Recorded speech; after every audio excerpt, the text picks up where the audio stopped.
Assalamualaikum warahmatullahi wabarakatuh. Perkenalkan, nama saya Muhammad Tauhidi Ramadan. Di sini saya akan mempresentasikan tentang kebutuhan jaringan serta kebutuhan bandwidth dan software. A. Ada teknologi satelit. Satelit adalah benda yang mengorbit benda lain dengan periode revolusi dan rotasi tertentu.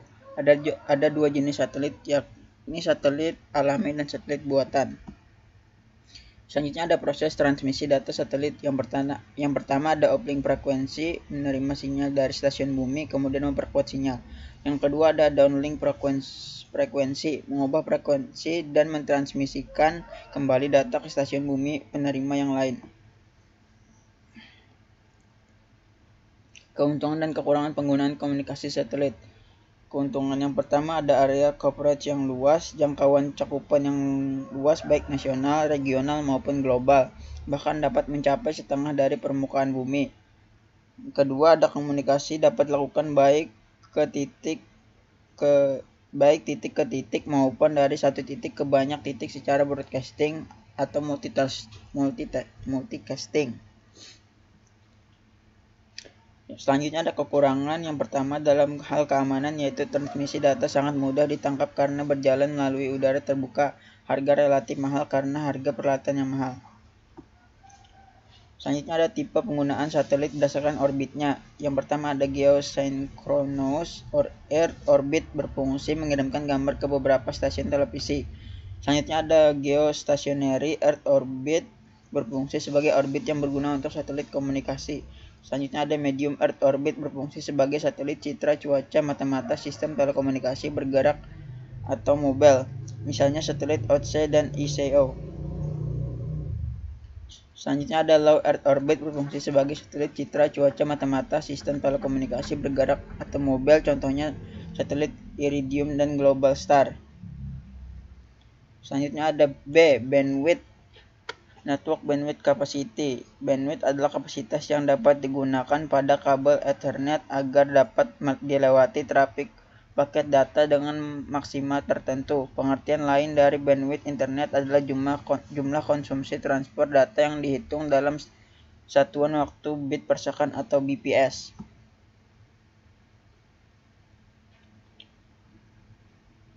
Selanjutnya ada network bandwidth consumption. Pengertian lain dari bandwidth internet adalah jumlah konsumsi transfer data yang dihitung dalam satuan waktu bit per second atau bps. Selanjutnya ada asymptotic bandwidth. Asymptotic bandwidth bagi suatu jaringan adalah ukuran maksimum throughput pada sumber data yang sangat mengambil banyak data, contohnya seperti ukuran pesan yang tidak terbatas. Selanjutnya ada typical of bandwidth. Bandwidth biasanya dinyatakan dalam bit per detik seperti 60 bps atau 60 MB per second. Untuk menjelaskan kecepatan transfer data 60 juta bit atau megabit setiap detik. Internet connection bandwidth menunjukkan bandwidth maksimum bitrate net physical layer dari teknologi akses internet umum.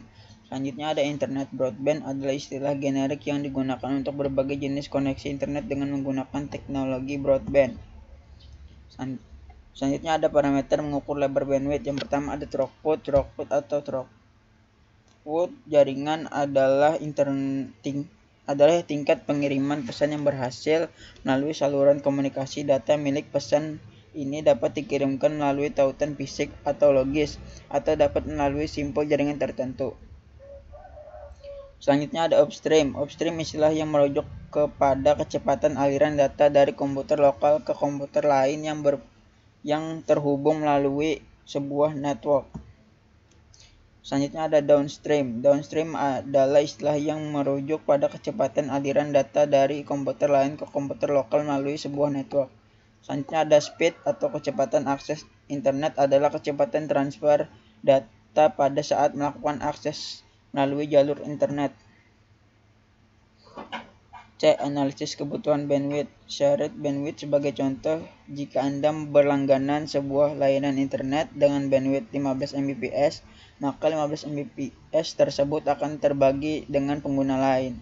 Selanjutnya ada dedicated bandwidth. Untuk jaringan internet dengan dedicated bandwidth biasa digunakan untuk kebutuhan bisnis yang memang membutuhkan bandwidth besar. D. Ada kualitas koneksi. Yang pertama ada normal data user. A adalah data yang pada distribusinya berbentuk lonceng dan simetris. Arti pola data tersebut tidak menceng ke kiri ataupun ke kanan. Selanjutnya ada network management. Network management system adalah sistem yang dirancang untuk memantau, memelihara, dan mengoptimalkan jaringan.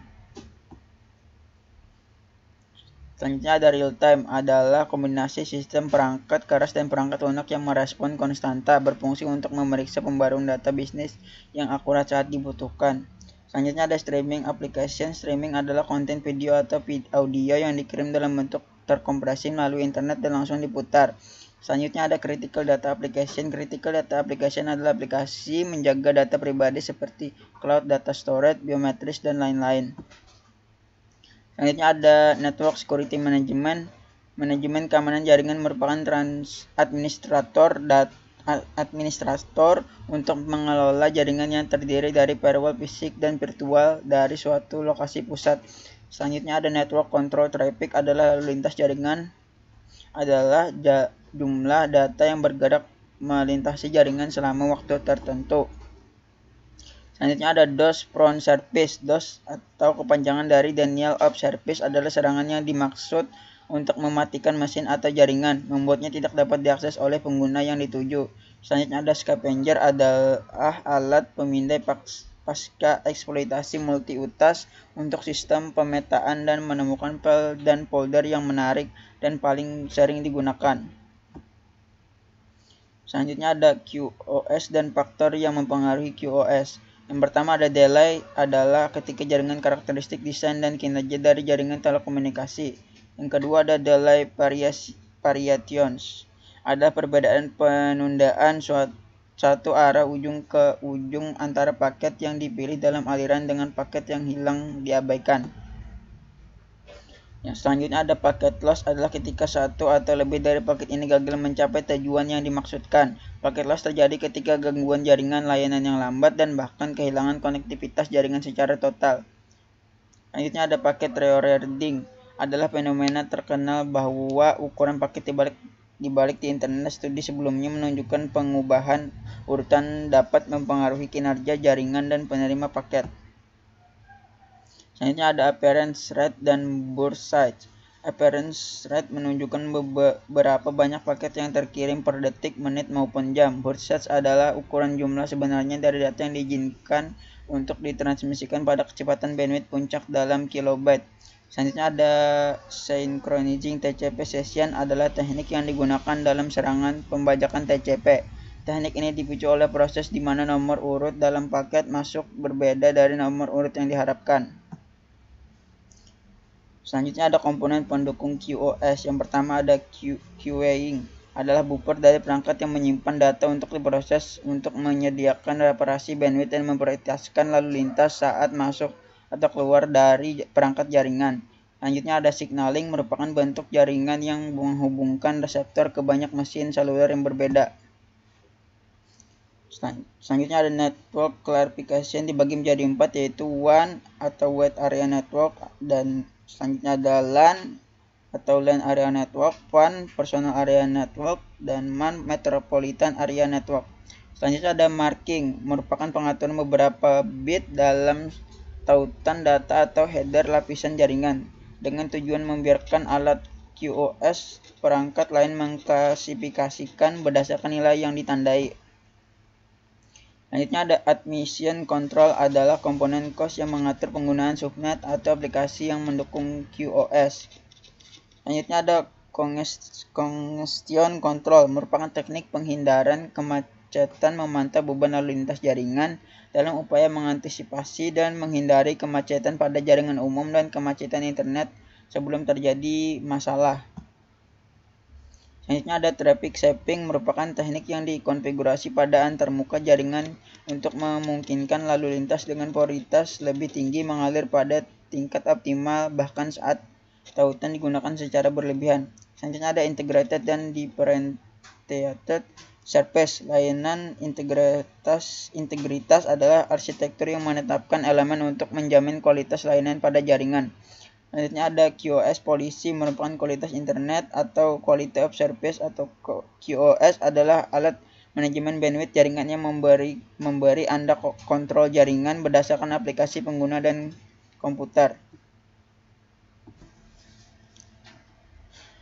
Selanjutnya menganalisis throughput delay dan packet loss. Menghitung throughput. Throughput dihitung dari jumlah total length paket dibagi oleh durasi interval waktu pengiriman data dengan penghitungan seperti pada rumus di bawah yang ini. Seperti ini. Throughput sama dengan jumlah data yang dikirim atau waktu pengiriman data. Selanjutnya ada rumus delay. Pada gambar di samping total delay-nya ada 63,3 second.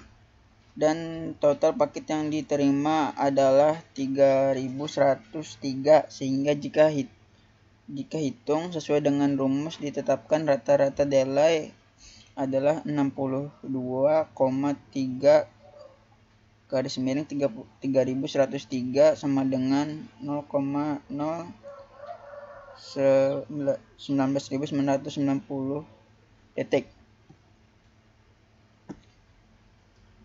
Selanjutnya ada packet loss. Rumus untuk menghitung packet loss seperti gambar di bawah ini. Selanjutnya ada G, fitur dalam fungsi software. Yang pertama, fungsi software